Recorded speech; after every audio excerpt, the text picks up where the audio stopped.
नमस्कार दोस्तों। आज की कहानी है एक साधु और वेश्या की कहानी। बहुत समय पहले की बात है।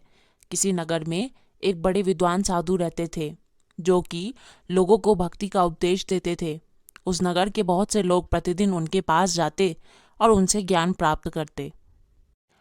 उसी नगर में मैना नाम की वेश्या रहती थी जो कि गलत कामों में लिप्त थी, लेकिन उसके अंदर एक खासियत थी कि वो ईश्वर में विश्वास रखती थी। सभी गांव वाले मैना को अपवित्र मानते थे। एक दिन की बात है, मैना मंदिर में गई हुई थी और उसी मंदिर में साधु महाराज भी गए हुए थे। मैना ने साधु महाराज को प्रणाम किया और उनका पैर छूने के लिए जैसे ही आगे बढ़ी, उस मंदिर के साधु ने मैना को रोक दिया और कहा कि तुम एक वेश्या हो और इसीलिए तुम अपवित्र हो, इसीलिए तुम इनके पैर नहीं छू सकती। इस पर साधु महात्मा ने मैना से कहा कि बेटी, कोई बात नहीं, तुम कल हमारे सत्संग में आओ। इस पर मैना ने कहा कि महाराज, मैं आपके सत्संग में ज़रूर आऊँगी। अगले दिन वह वेश्या साधु महाराज के सत्संग में जाती है। सत्संग के अंत में सब वहाँ से चले जाते हैं, लेकिन महात्मा जी और मैना वहीं पर रहते हैं। तब साधु जी मैना से कहते हैं, बेटी, तुम इन गलत कामों को छोड़ दो, वरना मरने के बाद तुम्हें मोक्ष नहीं मिलेगा। इस पर मैना ने साधु से कहा कि यदि मैंने यह काम छोड़ दिया तो मैं खाऊंगी क्या? मेरी तो आजीविका ही इस पर निर्भर है। मैना की यह बात सुनकर साधु महाराज कहते हैं कि तुम इस काम को छोड़ दो और मेहनत करके पैसा कमाओ।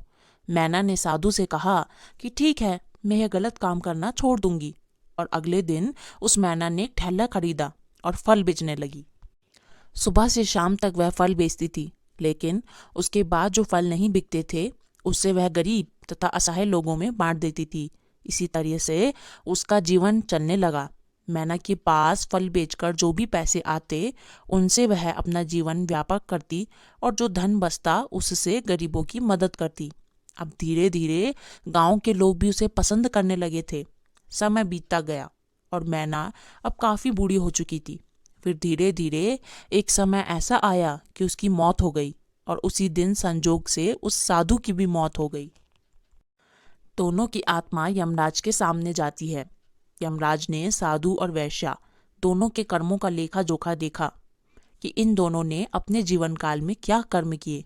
मगर ये क्या, सब कुछ देखने के बाद यमराज ने कहा कि इस औरत को 2 दिन नर्क में और बाद में हमेशा के लिए स्वर्ग में भेज दो, और इस साधु को हमेशा के लिए नर्क में भेज दो। इस पर साधु यमराज से कहता है कि यह आपका कैसा न्याय है? मैं हमेशा भक्ति के मार्ग पर चला हूँ और हमेशा भटके हुए लोगों को सही राह दिखाई ताकि उन्हें सही रास्ता मिल सके।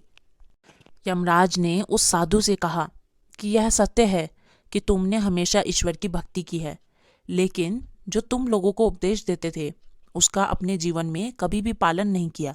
तुमने कभी कोई दान नहीं किया, कभी किसी गरीब को भोजन नहीं खिलाया, ईश्वर की भक्ति में भी छल और कपट किया, लोगों के धन को अपने विलास में उपयोग किया। इस वेश्या ने भले ही अज्ञानवश कुछ समय के लिए गलत काम किया हो, लेकिन जब इसे अपनी भूल का एहसास हुआ तो इसने सही मार्ग पर चलना शुरू किया। यह गरीब और असहाय लोगों की मदद भी करती थी और ईश्वर की पूजा हमेशा सच्चे मन से करती थी। इसीलिए इसे सिर्फ 2 दिन नर्क में और बाकी के शेष दिन स्वर्ग में रखा जाएगा।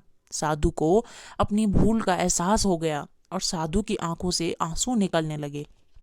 दोस्तों, इस कहानी से हमें यह शिक्षा मिलती है कि केवल सत्संग सुनने या सुनाने से ही कुछ नहीं होता है, उसे अपने जीवन में उतारना बहुत ज़रूरी है, वरना सत्संग सुनने का कोई मतलब नहीं रह जाता है। धन्यवाद दोस्तों।